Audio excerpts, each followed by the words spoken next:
La guerre des hommes est devenue la guerre des dieux.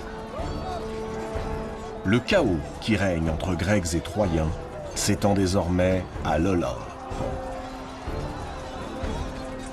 Tenant chacun un bout, les dieux tirent sur la corde du terrible conflit. C'est un nœud impossible à briser. Arès a été blessé par Athéna, tout comme Aphrodite. Zeus ne peut tolérer pareille situation. Dieux et déesses lui ont désobéi.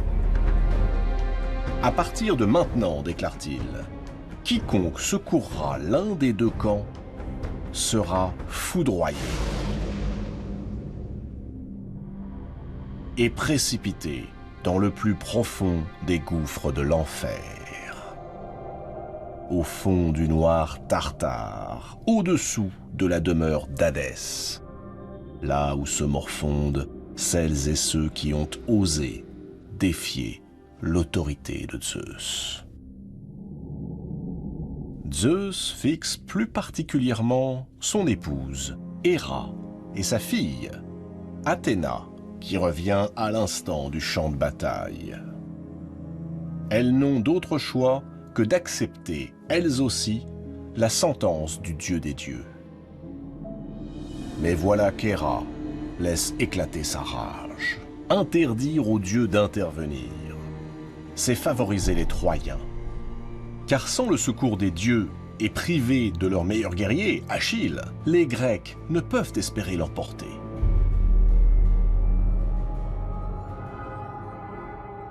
Arès, galvanisé par la colère de sa mère Héra, demande à Zeus, sur un ton de reproche, combien de temps encore il tolérera que sa fille Athéna manipule les hommes pour s'en prendre aux immortels.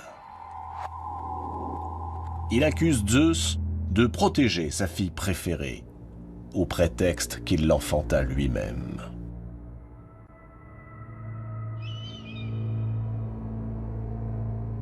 Zeus rabroue vertement Arès.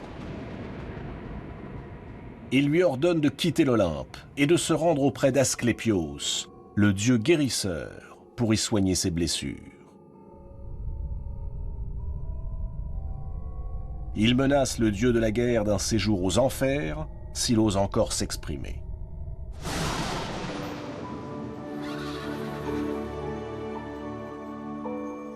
Puis, le dieu des dieux monte sur son char, saisit son fouet, frappe ses chevaux au pied d'airain et s'élance entre ciel et terre. Nul ne sait où il se rend, ni ce qu'il trame. Mais, à voir l'expression de son visage, il est clair qu'il n'a nullement l'intention de se cantonner au rang de simple spectateur.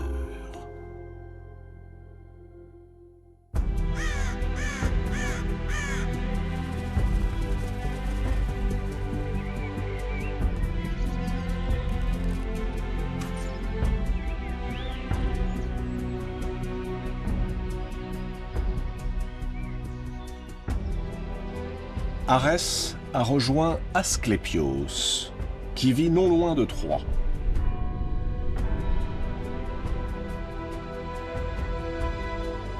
Le dieu guérisseur est fils d'Apollon. Deux de ses fils ont pris part à la guerre contre les Grecs et sont déjà tombés sous les coups du redoutable Achille.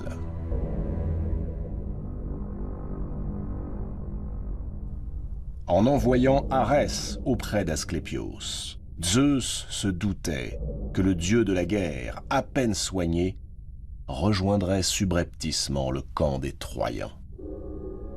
Il ne s'est pas trompé. Arès entend se venger d'Athéna et de son père, quand bien même son destin serait d'être frappé par la foudre de Zeus, d'être couché avec les morts.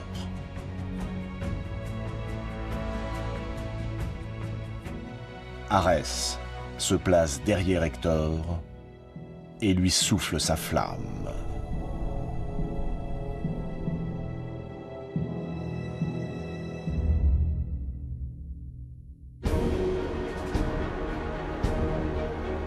Hector, à la tête de ses cavaliers, reprend l'offensive.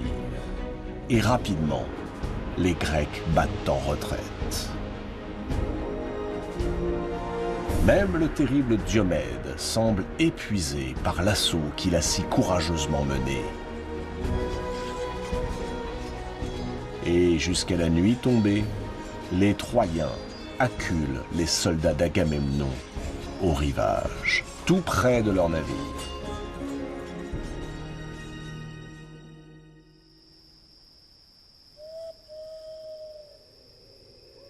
Un vent triste souffle sur le campement grec. Ni vainqueur, ni vaincu. Le vieux Nestor observe la construction d'un mur entre la plaine de Troie et le rivage. Il encourage ses soldats. Ce mur doit être achevé avant l'aube. Décidément, cette guerre, plus encore que celle qu'il a pu connaître par le passé, est imprévisible. Une fois de plus, la fortune a changé de camp. Alors que la veille, les Troyens pliaient sous les coups du jeune Diomède, les voilà maintenant qui dominent la bataille. Leurs attaques sont de plus en plus pressantes. Nestor a bien fait d'ordonner la construction de cette muraille. Car si l'ennemi atteint les bateaux, rien ne l'empêchera d'y mettre le feu, et plus un seul Grec ne reverra sa patrie.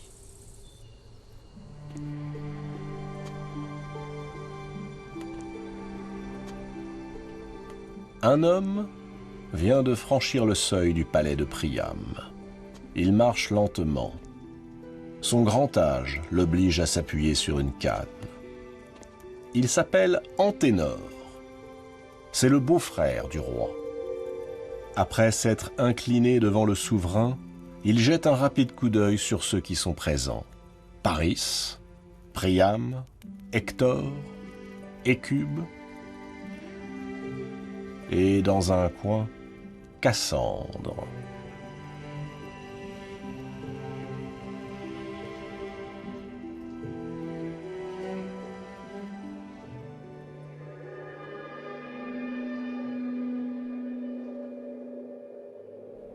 Le vieil homme vient une fois encore demander que l'on rende Hélène à son époux et que l'on verse aux Grecs tous les tributs qu'ils réclament.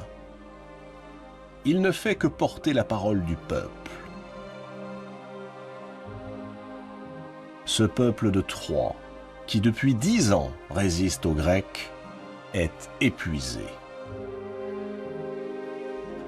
Des veuves et des orphelins, voilà le royaume sur lequel Priam règne désormais.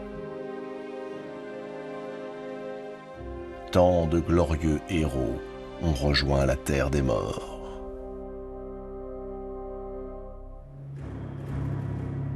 Mais cette fois-ci, c'est Hector qui s'y oppose.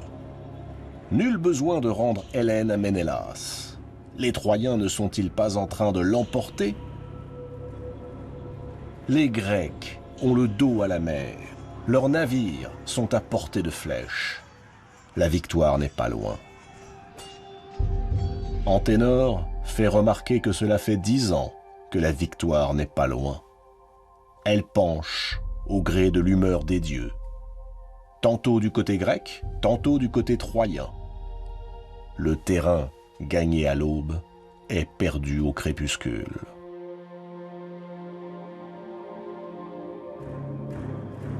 Paris, offusqué, réitère son refus de rendre Hélène. Anténor évoque à nouveau l'intérêt du peuple. Hector réclame davantage de cavaliers pour harceler les Grecs. Priam a l'air perdu. Tandis que les hommes jouent à la guerre, 2 femmes s'éclipsent discrètement, la reine Écube et sa fille Cassandre. Cassandre possède l'art de prédire l'avenir, mais parce qu'elle a refusé les avances d'Apollon, le dieu de la lumière l'a condamnée à n'être jamais crue par personne. Cassandre l'a vu. Si Paris ne rend pas Hélène à Ménélas, alors Troie brûlera. Et sa mère le sait, mieux que personne.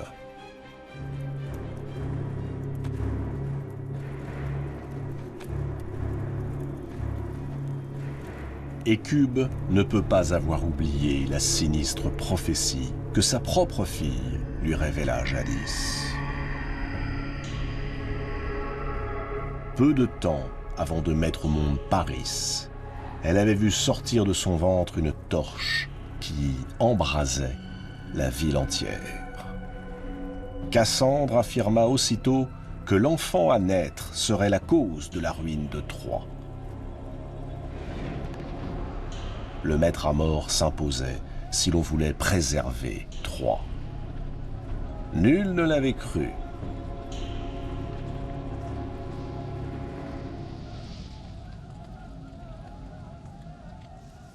Hécube et Priam, effarés, accusèrent Cassandre de ne pas aimer son nouveau frère.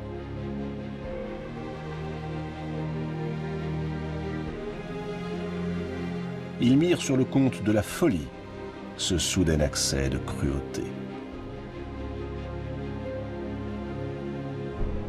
Hécube, toutefois, vécut dans le trouble l'adolescence du beau Paris. Lorsqu'il fut en âge de porter les armes, elle trouva tous les prétextes pour l'éloigner de Troie, par précaution. Bien sûr, elle ne croyait pas aux prophéties de Cassandre, mais elle avait bien vu cette torche enflammer sa cité. Au fond d'elle-même, Hécube sait que Cassandre n'a pas tout à fait tort. Le choix de Paris est cause de bien des malheurs pour les Troyens.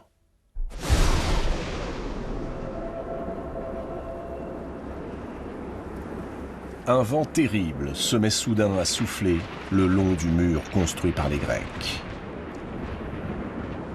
La mer et le ciel, jusque-là si calmes, sont déchaînés. Il faut bouger les tentes, déplacer le campement loin des flots tumultueux.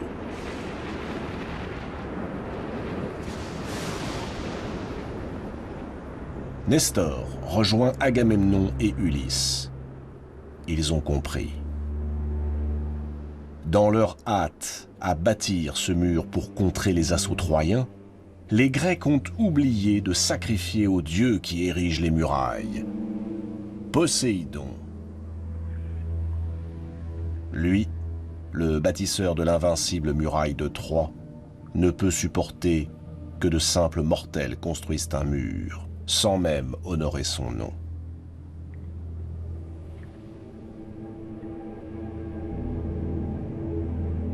Poséidon a été offensé.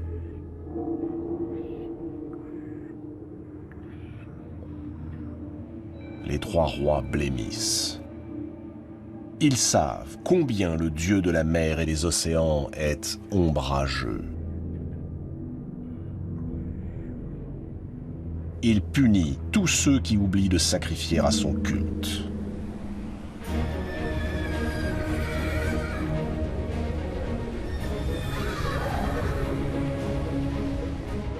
Dans le camp des Grecs, c'est la débâcle. Contre la colère du dieu au trident, il n'est de salut possible.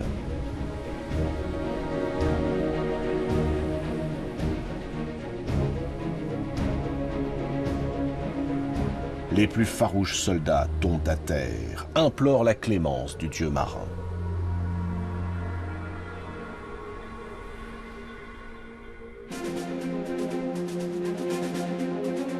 C'est le moment que choisit Hector. À la tête de ses cavaliers, il déferle sur le camp des Grecs.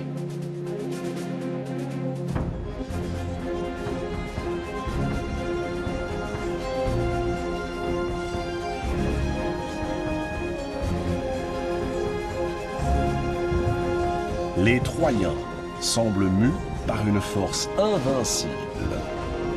Et chaque fois que leurs ennemis tentent de résister, une série d'éclairs les foudroie. La muraille qui sépare la plaine des nefs n'est plus très loin. Bientôt, les navires seront à portée de flamme des archers d'Hector et la flotte grecque sera perdue. Dans la mêlée, le vieux Nestor tombe à terre. Il est blessé. Il n'y a personne pour lui porter secours.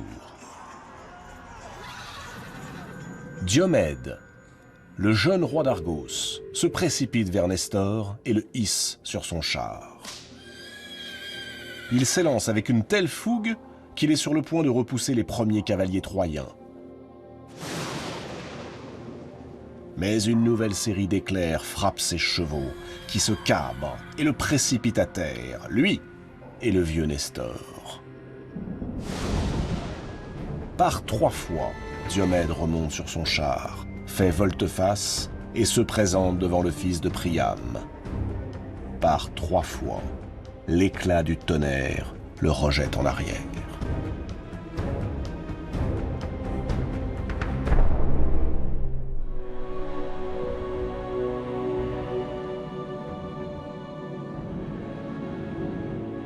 Assis au sommet du mont Ida, Zeus contemple la scène.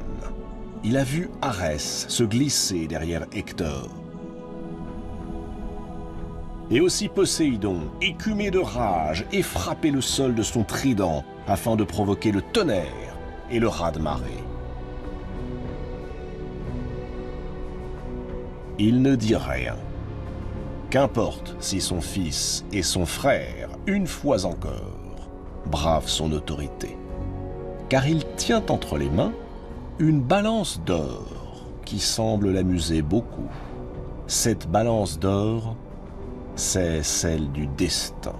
Sur chacun des plateaux se trouve une figure de la mort. L'une représente les Troyens, l'autre les Grecs.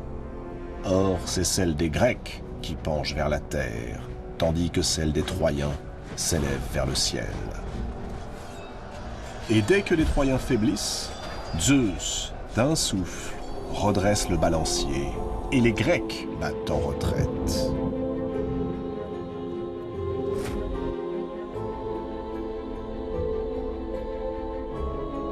S'il a interdit aux dieux de prendre parti dans la guerre de Troie, c'est pour mieux servir ceux dont il veut la victoire.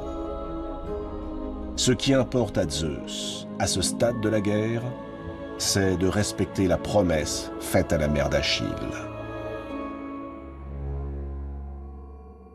Les Troyens l'emporteront sur les Grecs, jusqu'à ce qu'Agamemnon présente ses excuses aux héros humiliés.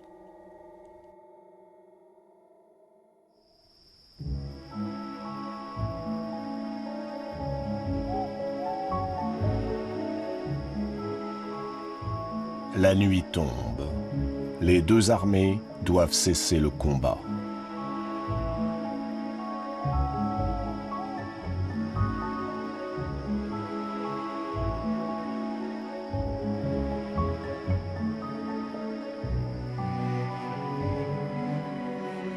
Sous sa tente, entouré de ses compagnons, Agamemnon ne cache plus son inquiétude. Le songe que le maître de l'Olympe lui a envoyé était mensonger. Il lui avait promis qu'il allait conquérir Troie. Et voilà qu'il le couvre de honte à la tête d'une armée en lambeaux. Zeus l'a trompé. Il ne reste plus qu'à reprendre la mer et regagner la Grèce. Tout est fini. On ne se bat pas contre le roi des dieux.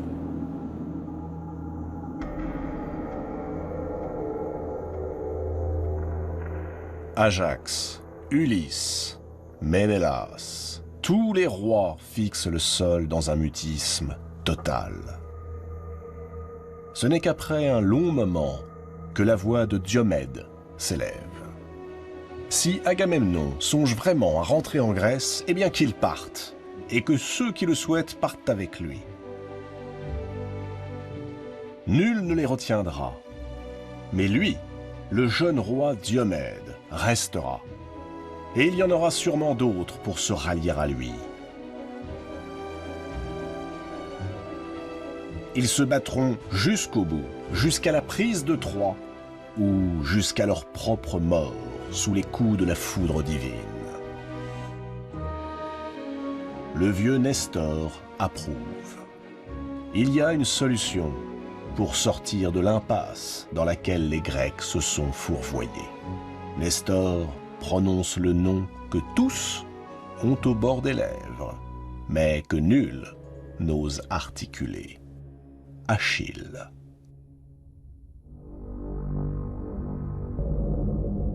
L'heure est venue pour Agamemnon de réparer l'outrage qu'il a fait subir aux héros. En lui enlevant Briséis, cette jeune fille qu'il considère comme la récompense de sa bravoure au combat, il a provoqué le retrait d'Achille. Sous sa tente, Achille attend, irrité contre son propre camp, que le roi des rois revienne sur sa décision et lui présente ses excuses. Agamemnon comprend.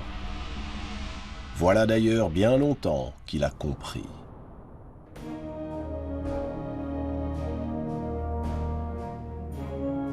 Sans Achille et son armée, les fiers Myrmidons, les Grecs n'ont aucune chance d'inverser le cours de la guerre.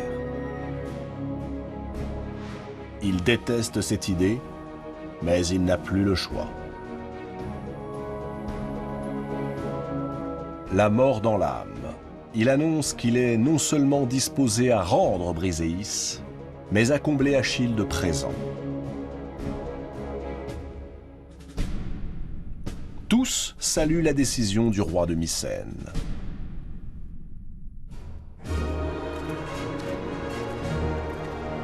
Pour la porter au fils de Thétis, Agamemnon désigne Ajax et Ulysse.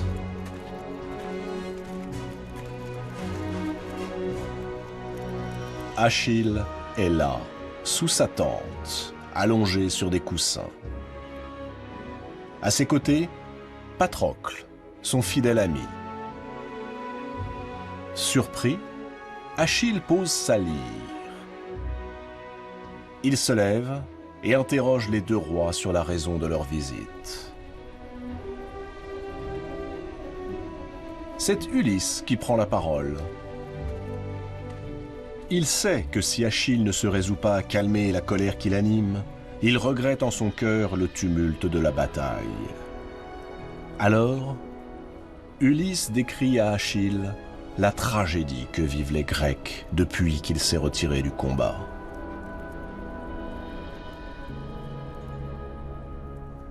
Hector, qui semble invincible. La flotte, qui risque d'être incendiée. La fin, qui approche. Il marque une pause, et encouragé par le silence d'Achille, il lui transmet l'offre d'Agamemnon, énumérant tous les présents que le roi des rois dépose à ses pieds si le héros accepte de revenir se battre à leur côté. Achille acceptera-t-il de dompter sa grande colère? Le silence retombe. Ulysse fixe Achille. Les cœurs sur cette partie de la terre battent plus fort.